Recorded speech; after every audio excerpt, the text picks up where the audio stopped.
Psaume 107, versets 26 à 28.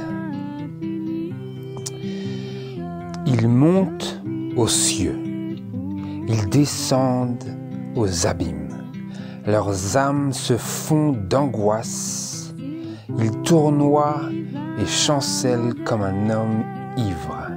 Toute leur sagesse leur manque. Alors ils ont crié à l'Éternel dans leur détresse, et il les a retirés de leurs angoisses. Bonjour à tous frères et sœurs, j'espère que ce message vous trouvera en bonne santé, si ce n'est physiquement, comme j'ai l'habitude de le dire, au moins spirituellement. Aujourd'hui, j'aimerais qu'on puisse méditer par la grâce de Dieu sur une expérience qui est toute particulièrement celle du chrétien et à plus forte raison celle de celui qui fait profession de foi au message des trois anges, tel que c'est le cas pour ceux qui se réclament du nom d'adventistes du 7e jour. Ceux qui veulent appartenir à ce peuple qui a la patience des saints et qui garde les commandements de Dieu et la foi de Jésus. Eh bien, frères et sœurs, ce n'est pas un mystère, mais lorsque nous voulons faire partie de ce peuple, nous traverserons des difficultés. Nous traverserons des angoisses, comme nous avons vu dans notre lecture biblique. Nous traverserons des hauts comme les cieux, et ensuite des bas comme les abîmes. Mais c'est le propre de notre Dieu de nous délivrer de ces extrêmes et de nous faire marcher, comme nous avions vu le sabbat précédent, sur cette planche étroite de la foi. La planche étroite de la foi. Ni un extrême, ni un autre. Aujourd'hui, j'aimerais que on explore le parallèle entre nos expériences de vie et la détresse des marins en pleine mer. C'est pas parce que moi j'ai tout particulièrement à cœur la vie du marin ou des personnes qui vivent une grande partie de leur vie pour le travail sur les océans, mais parce que la parole de Dieu nous donne ce parallèle-là pour nous aider à comprendre ce que Dieu peut faire, de la même manière qu'il l'a fait et il le fait encore pour ces personnes-là qui travaillent dans les mers. Donc nous le voyons dans notre lecture biblique dans le psaume 107. Dans le psaume 107 et en commençant par le verset 23. Ceux qui descendent sur la mer dans des navires et qui trafiquent sur les grandes eaux, ceux-là ont vu les œuvres de l'Éternel et ses merveilles dans les lieux profonds. N'est-ce pas des merveilles, frères et sœurs?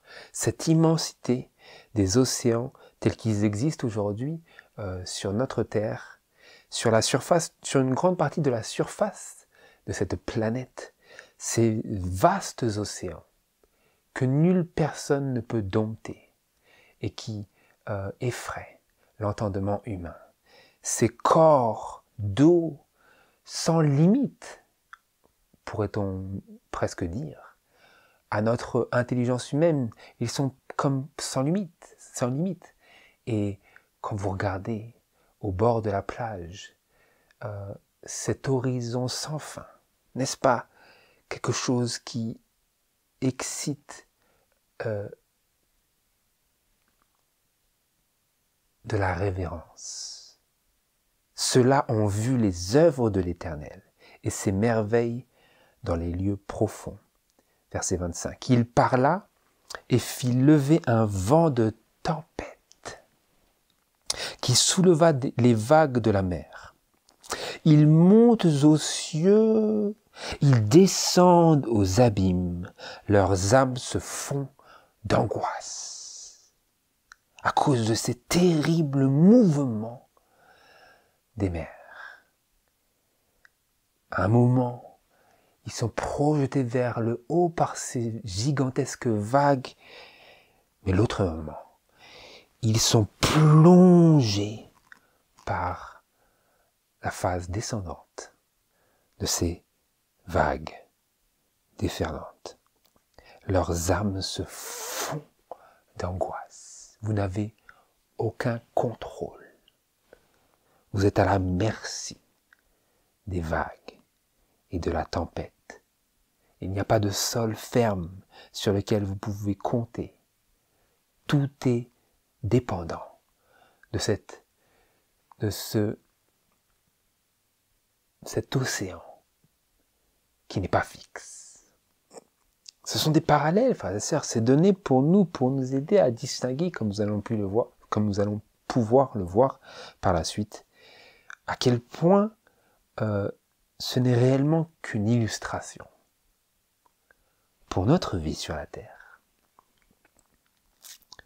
Que nous vivons dans cette société, cette multitude de grandes eaux, telles que cela nous est présenté en symbole dans le livre de l'Apocalypse, qui sont un symbole des multitudes de personnes.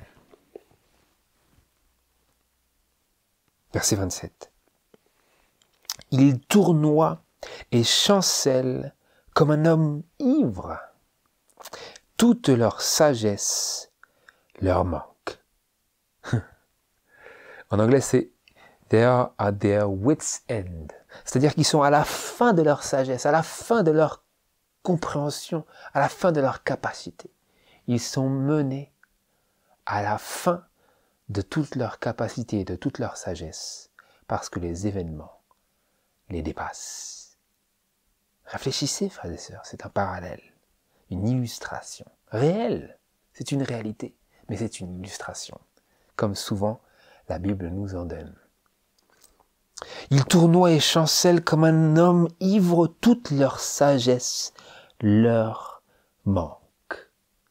Ou comme c'est écrit dans la note de marge de la Bible King James, toute leur sagesse est avalée.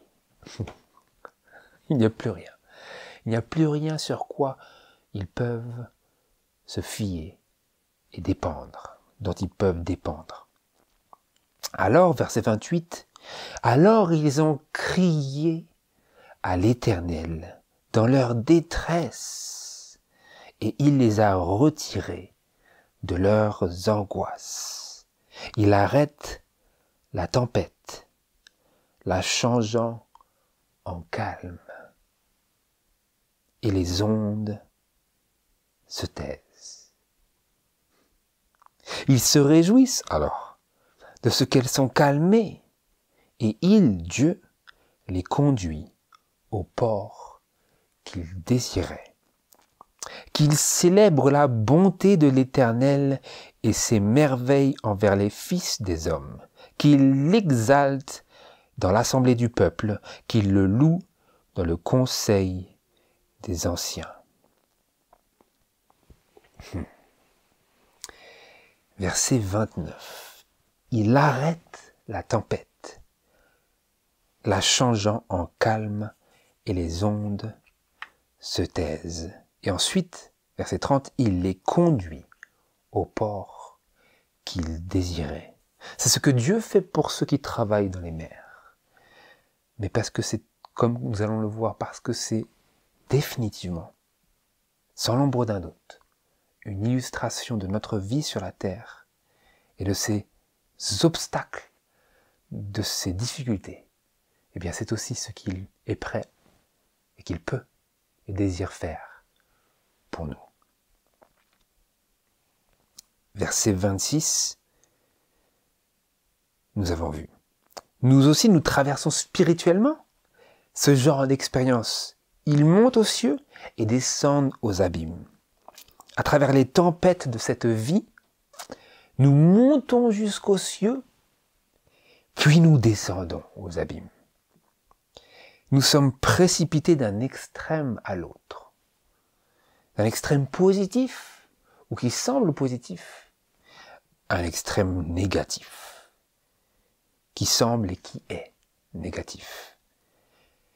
Des émotions et de l'excitation jusqu'aux craintes et au découragement.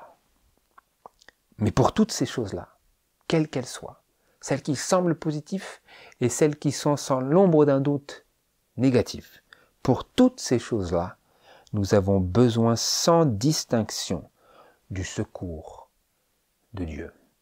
C'est ce que j'aimerais que l'on puisse examiner aujourd'hui par la grâce de Dieu dans notre passage centre dans Marc chapitre 4. Dans Marc chapitre 4,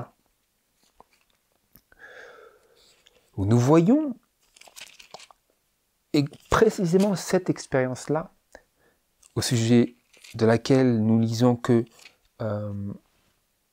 c'est l'expérience des matelots, des marins, dans le psaume 107 que nous venons de voir, eh bien, c'est cette expérience que les disciples ont faite avec Jésus sur le lac de la Galilée.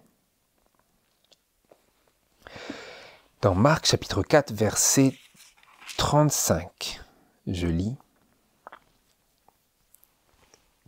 Ce jour-là, quand le soir fut venu, Jésus leur dit, après qu'il avait enseigné à de nombreuses personnes, comme c'était à son habitude.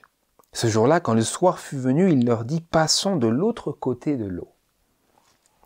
Et après avoir renvoyé le peuple, ils emmenèrent Jésus dans la barque, comme il y était.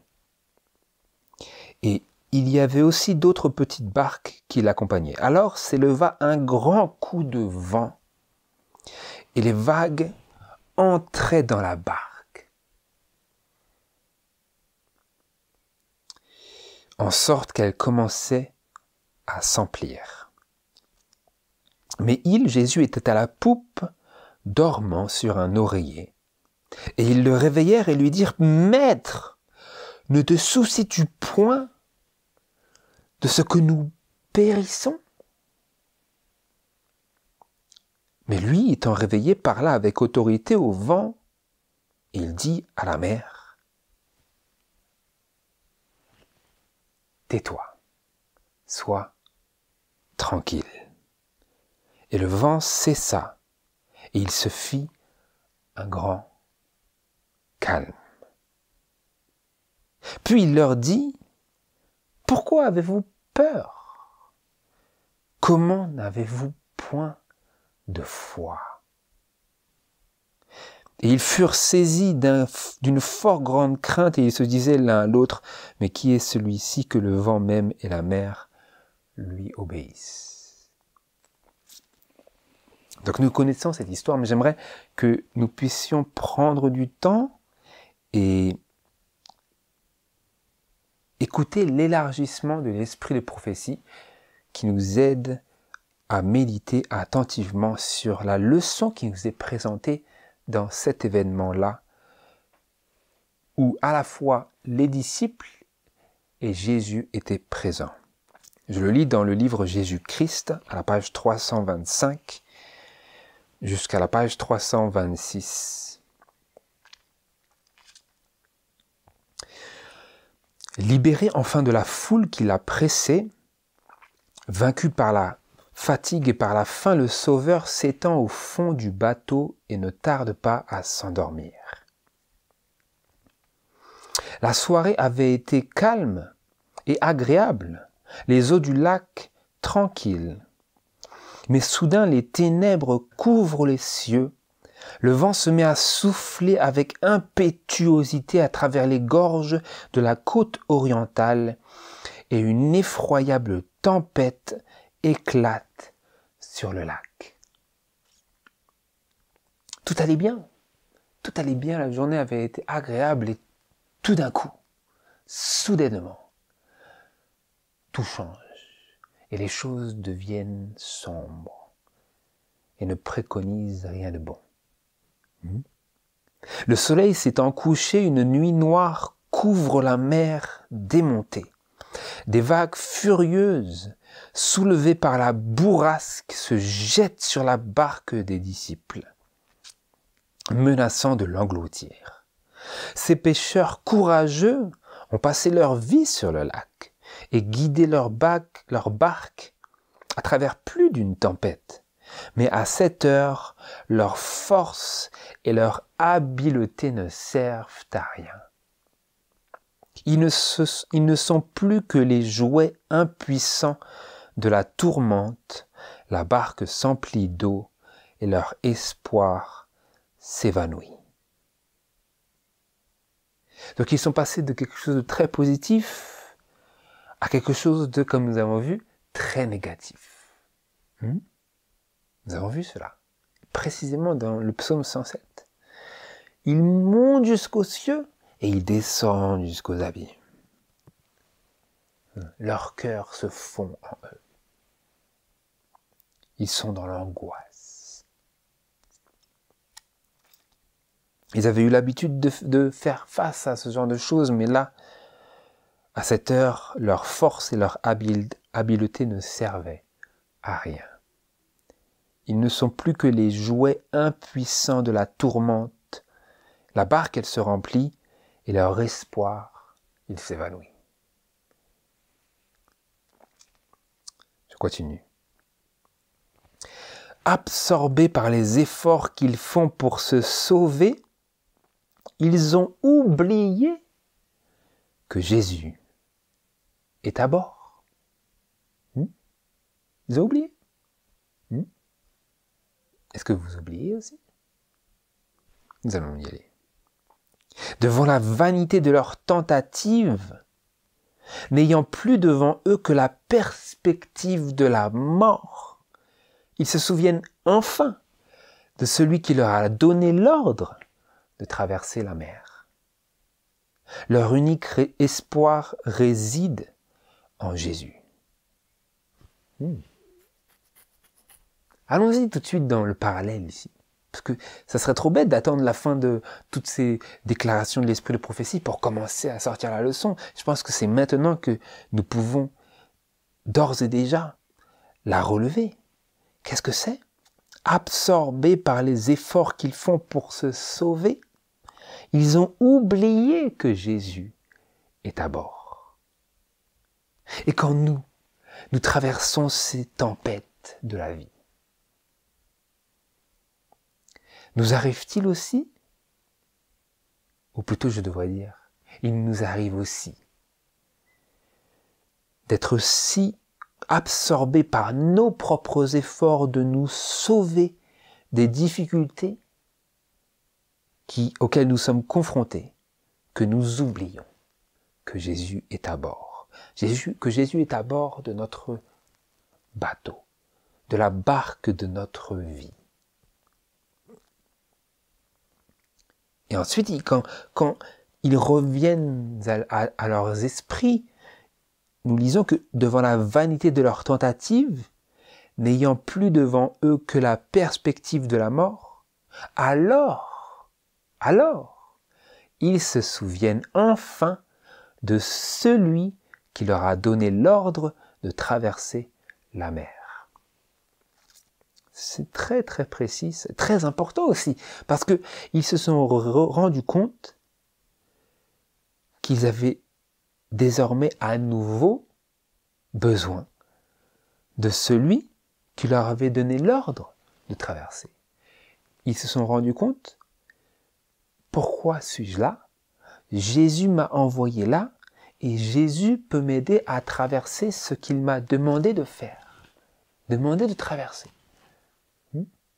C'est ça, le raisonnement du Saint-Esprit lorsque nous revenons à notre bon sens, lorsque nous revenons à notre relation avec Dieu par Jésus-Christ. Leur unique espoir réside maintenant en Jésus. Avant, leur unique espoir était dans leurs efforts, jusqu'à ce qu'ils réalisent que leurs efforts étaient vains, et alors, devant la vanité de leurs tentatives et de leurs efforts, n'ayant plus devant eux que la perspective de la mort, d'être engloutis, alors ils se souviennent que c'est Jésus qui leur a donné l'ordre de traverser le lac. Je continue.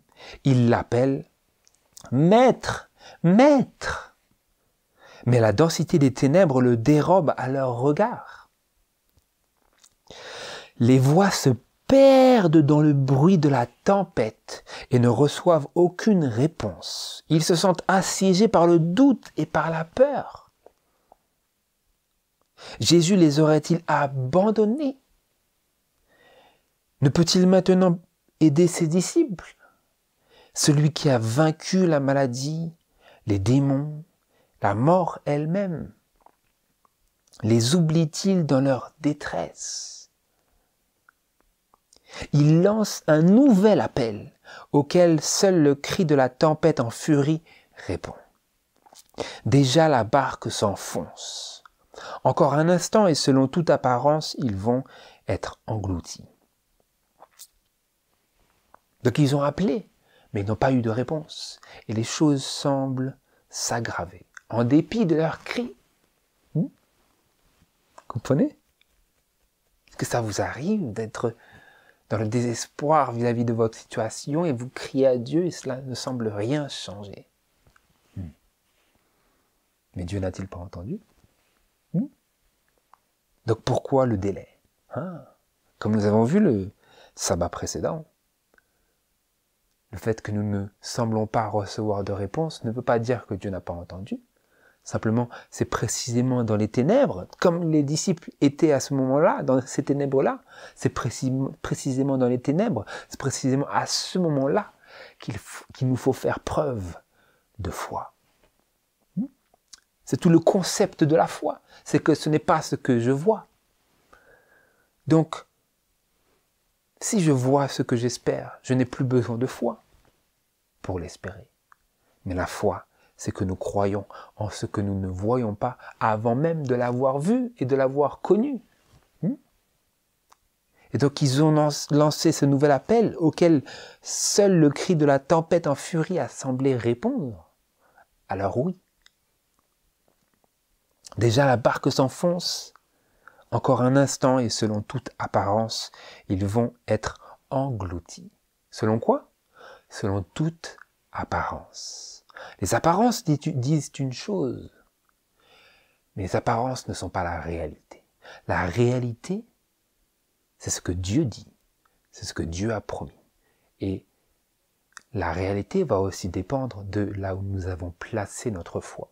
Soit sur ce que les apparences déclarent, soit sur ce que la parole de Dieu annonce et promet. Et si nous avons placé notre attente, notre espérance et notre foi sur ce qui est invisible, mais que Dieu a promis, à savoir une délivrance, sous quelque forme que Dieu souhaite nous la donner, eh bien, l'issue sera différente, quand bien même les apparences annoncent la ruine. Mais ils n'en étaient pas là, les disciples n'en étaient pas là. Ils étaient encore, comme nous avons vu juste avant, assiégés par le doute et par la peur. Cela fait aussi partie de cette expérience-là. C'est que dans les ténèbres, nous avons été et nous serons encore assiégés par le doute et par la peur. Jésus les aurait-il abandonnés? Ne peut-il maintenant pas aider ses disciples? Les oublie-t-il dans leur détresse? Ces questions de cette manière, dans cet ordre ou un ordre différent, ou mélangés les unes aux autres, seront les nôtres lorsque nous traversons ces ténèbres et ces tempêtes de la vie. Et ces tempêtes de la vie peuvent être particulièrement internes et invisibles aux yeux extérieurs, mais être tout du moins réelles. On ne peut plus réel pour nous, quoique il n'y ait rien de vraiment consternant aux yeux. Les tempêtes peuvent être aussi circonstancielles, vraiment des moments que les yeux peuvent discerner et les sens peuvent ressentir, mais quelle que soit la face, l'apparence de cette tempête, comme nous avons vu avant, c'est une difficulté pour laquelle nous avons besoin du secours de Dieu.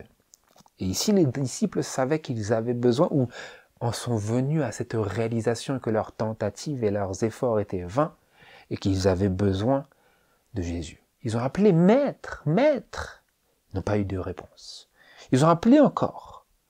Seule la tempête semblait répondre. Et ensuite, je poursuis. Tout à coup, un éclair perce l'obscurité. Et ils aperçoivent Jésus paisiblement endormi malgré le tumulte. Étonné et désespéré, il s'écrie « Maître, ne te soucies-tu point de ce que nous périssons ? Comment peut-il jouir d'un repos si paisible tandis qu'ils sont en danger, luttant contre la mort ?» Leur cri réveille Jésus. À la lueur d'un éclair, il voit la paix du ciel répandue sur son visage. Dans son regard, un amour infiniment tendre. Leur cœur se tourne vers lui et ils supplient « Seigneur, sauve-nous, nous périssons. » Seigneur, sauve-nous, nous périssons. Mais ça leur a pris du temps pour en arriver là. Vous comprenez ? C'est une illustration, frères et sœurs.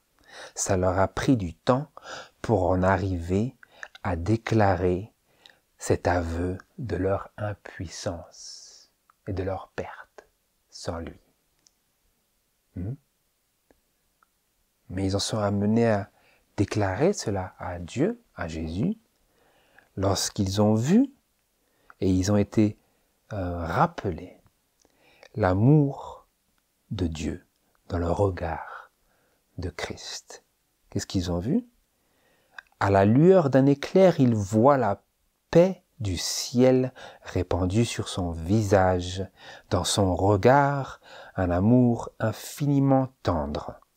Leur cœur se tourne vers lui et ils, avec un S, supplient « Seigneur, sauve-nous, nous périssons. » Et alors, quand ils ont pu dire cela, alors, c'est là que Dieu pouvait changer leur réalité.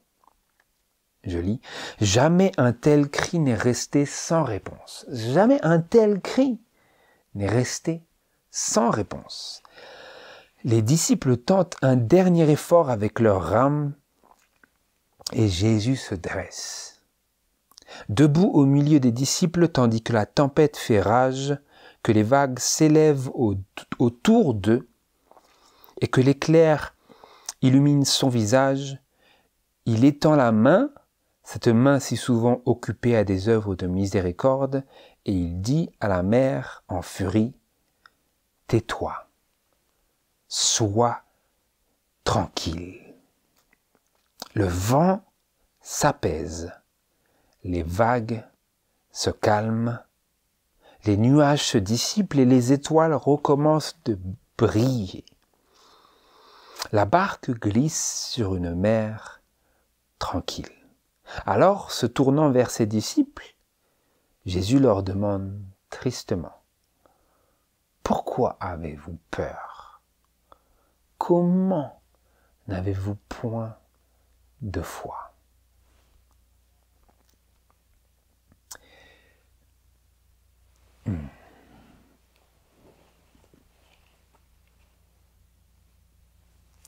Pourquoi avez-vous peur ? Comment n'avez-vous point de foi ? Donc ici, nous voyons que Jésus fait le parallèle, la distinction, le lien pour nous, c'est que si nous avons peur, eh bien, c'est une révélation sur le fait que nous n'avons pas de foi. Et ça attire mon attention vers le fait que la foi que nous sommes appelés à exercer, c'est une foi qui nous rend capables de ne pas craindre, qui est un remède contre la peur. De telle sorte que si nous avons, que nous exerçons, que nous possédons la foi qu'il est notre privilège de posséder, eh bien nous pourrons regarder les difficultés en face et ne pas avoir peur, et ne pas craindre, et être à même de faire comme Jésus faisait dans cette barque qui coulait, à savoir dormir en paix. Dormir en paix, se reposer en Dieu. Quand bien même les éléments déclarent que la fin de toute chose est proche, nous pourrons alors, si nous avons cette foi qu'il est notre privilège de posséder et d'exercer, nous pourrons alors être comme Jésus. Car c'est ce que nous chantons sans cesse, c'est ce que nous désirons, que nous prions. Nous pourrons alors être comme Jésus, nous reposer dans la tempête et quand le temps vient,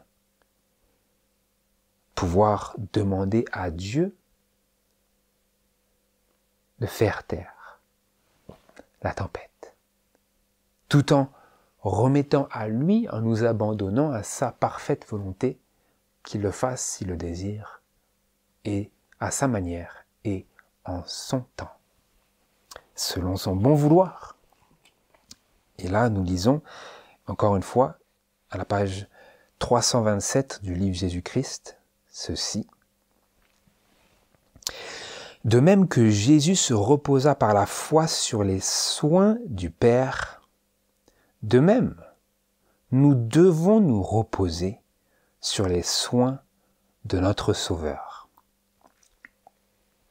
Si les disciples, écoutez bien, si les disciples s'étaient confiés en lui, ils auraient conservé la paix. Pourquoi est-ce qu'ils étaient sans paix? Pourquoi est-ce qu'ils étaient effrayés? Parce que c'est ça. Avoir la paix, comme nous allons le voir, c'est avoir la foi par laquelle seuls nous pouvons avoir la paix, et être effrayé, avoir peur, c'est perdre notre paix. Et nous lisons que si les disciples s'étaient confiés en lui, c'est ça la difficulté, frères et sœurs, c'est que nous sommes appelés à nous confier en Dieu dans ces moments où la première chose que nous avons le réflexe de faire, c'est nous sauver nous-mêmes. Vous comprenez? Il s'agit de moments qui mettent à l'épreuve notre instinct de survie. C'est de cela qu'il s'agit. C'est ce que cette illustration réelle nous présente et présente à notre esprit, c'est que ces disciples étaient confrontés à une question, à une situation de vie ou de mort. Et nous apprenons que dans cette situation, les disciples étaient appelés à se confier en Christ. Et qu'alors, s'ils avaient fait cela, ils auraient conservé la paix. Ils auraient gardé leur paix. Ils auraient préservé en eux la paix de Dieu. Je lis, « L'incrédulité fut la cause de leur crainte au moment du danger. » Vous comprenez? Donc maintenant, il s'agit de quelque chose qui commence petit, mais qui ensuite va nous séparer de Dieu, à savoir l'incrédulité. Le fait de ne pas croire que Dieu est à même et capable de faire taire les vagues des tempêtes de notre vie. Parce que les vagues sont visibles, nous pouvons les voir. Simplement, la paix que Dieu profère et promet et déclare qui est la nôtre, elle n'est pas visible, parce qu'elle s'obtient par la foi. Et que la foi est la substance des choses que nous ne voyons pas. Mais les vagues, elles, n'ont pas besoin de foi. Les vagues, elles se font ressentir, elles se font entendre de la même manière que ces disciples pouvaient entendre la tempête, leur répondre à leur prière. Ils n'entendaient pas la réponse de Dieu, ils entendaient la réponse des circonstances, qui était menaçante. C'était une réponse menaçante. Et souvent, frères et sœurs, les circonstances nous donneront une réponse menaçante à la prière de notre foi. Mais nous sommes appelés à ne pas craindre ce que les circonstances disent, mais à croire que Dieu peut nous délivrer. Donc, frères et sœurs, c'est ma prière que nous puissions avoir la foi et garder la foi et la paix que Dieu nous donne.